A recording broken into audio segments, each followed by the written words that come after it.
I have right here Digital Circuit Breaker Finder. This is a device that has two ends. One end you connect to the socket, and with second end you go to the breaker box, and you can find to which breaker is connected the first device. This is the part that we connect to the socket, and with this part we search for the correct breaker. Tooltop, the name of the company, ET32, name of the device, EU version, and at the back we have a specification, detection distance to 3 centimeters, 90 to 120 volts or 200 to 230 volts, voltage range, American, European, British, national standards are available. GFCI test with trip time. We can test if the GFCI is working and at what time. It measures voltage between hot and neutral, and also between neutral and ground. It shows the status if the hot is open,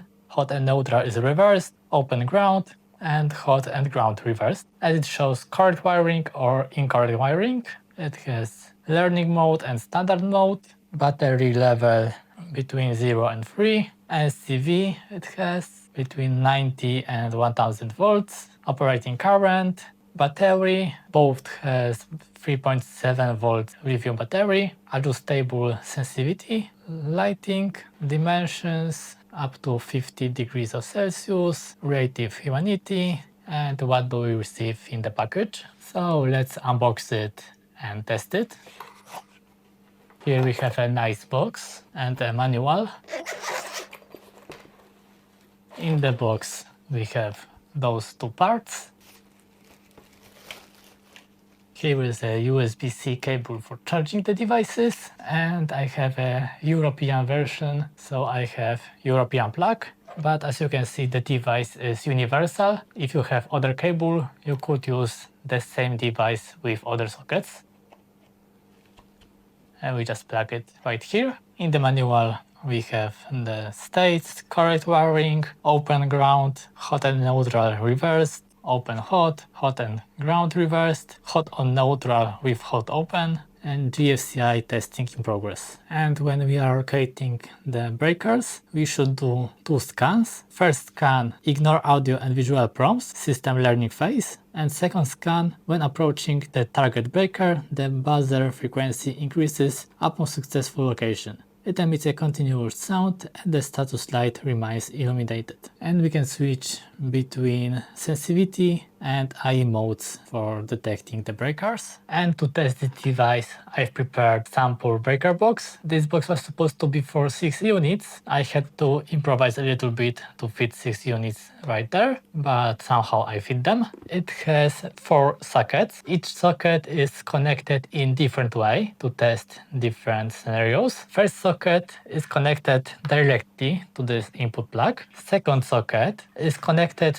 to the first breaker. The third socket is connected to this breaker and GFCI combo. And last socket is connected to the breaker that is connected to a GFCI. So 2 separate devices. And we will see if I will be able to detect correct breakers for each socket. And we will test the GFCI if it will work and what time it will show. All breakers are turned on. Let's start with the left socket. I think this is the most popular situation that you have separate GFCI and then separate breaker. Let's turn on one part. Let's turn on the second part. Both are ready. Right here I can see 230 volts correct wiring. Let's try to make incorrect wiring and see if it will change the message. I've switched neutral and hot cables, and now I have incorrect communication, hot and neutral reversed. And when I press one time this button, I can see between neutral and ground there is a voltage 225 volts. Let's try one more thing. I will try off-grid energy storage because those devices often has split phase. It generates voltage both between hot and ground and neutral and ground, and between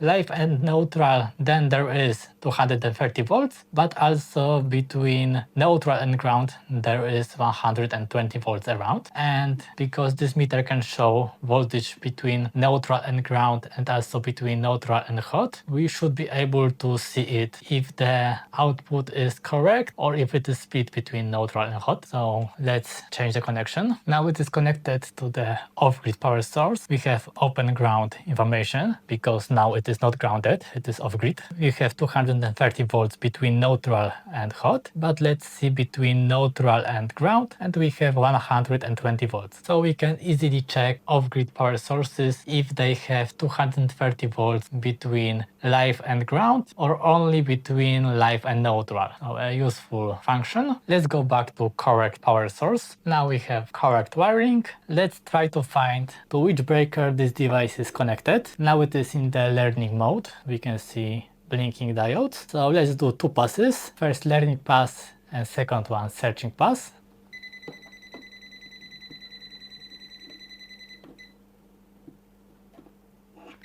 First pass done. And let's, it is correct. It is correct. And here it stops blinking when I go to those three breakers. And right here it is beeping.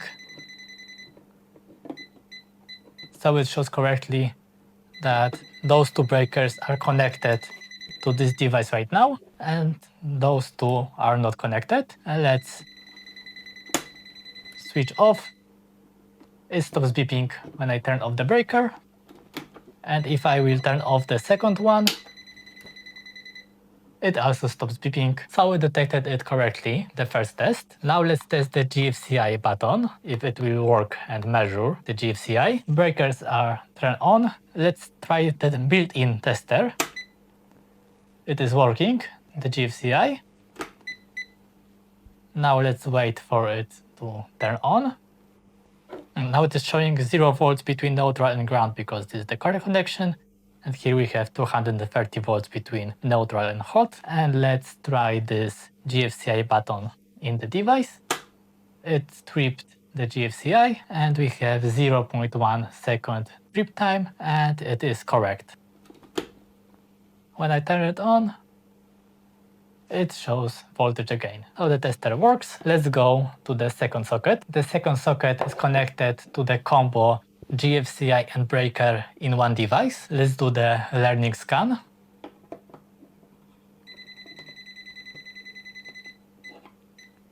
And now let's do second pass to find the correct breaker.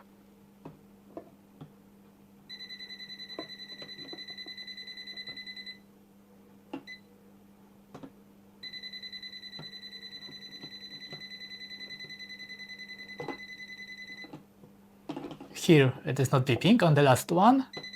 Here it is beeping. Here it is beeping. Here it is still beeping. But right here it is not beeping. So this breaker is not the correct one because here it's not beeping. Here it is beeping on both sides of this breaker and GFCI combo. And on this GFCI it is beeping on one half and on second half it is not beeping. So I can be pretty sure that this is the correct device. If it would be connected, it would blink on both sides, not only on half of it, the half closer to this one. And if I will turn it off, it stops beeping, so it is the correct breaker. Let's test the GFCI built-in. The GFCI is working. Let's test the GFCI right here. It also tripped the GFCI 0.1 second, so it is working correctly. Let's go to the next one without GFCI, only the breaker, and let's do the first pass.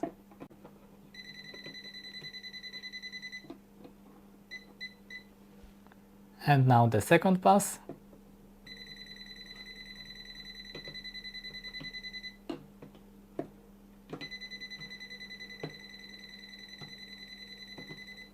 This time it has a problem. It shows those two breakers. Let's turn this one back on, but it doesn't beep with this one. Here it is not beeping, The second one is beeping. The third one is beeping, but this breaker is not beeping. Let's try the manual detection mode without the AI.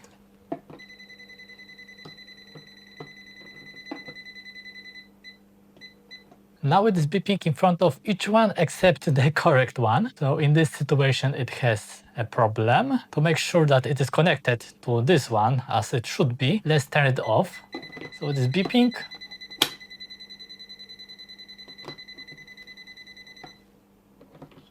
And stop beeping. For some reason it didn't pass the third test. The single breaker without the GFCI, it is beeping for the two GFCIs next to it, that this socket is not connected to them. Two first test it passed. Maybe in a big breaker box it would show place around this breaker, so it would still help, but this time it didn't show precisely which is the correct breaker. It showed the breakers next to it, and the GFCI button shouldn't do anything because there is no GFCI connected this time.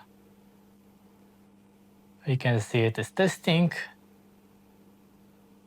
but it's not showing the time above 6 seconds, so there is no GFCI or the GFCI would be faulty. And let's try the last socket, the one that no breaker is connected to, and let's see if it will detect anything.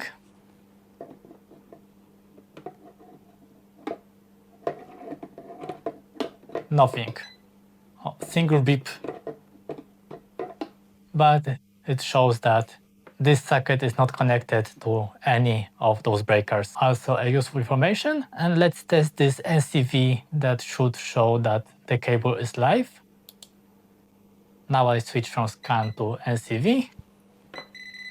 And I can now detect any cable that is turned on. And this device also has built-in flashlight. So it is easier to point in the breaker box in a dark room with a flashlight built in on the front. So a simple but useful device. It passed 3 of the 4 tests to find the correct breakers, and it also passed the test to detect the correct wiring, and it also passed the test for testing the GFCI. So only one error, everything else worked perfectly as it should. And here we have the USB-C ports for charging these devices, and link for this device you can find in the description. And that's all for today. Like, subscribe, and be nice.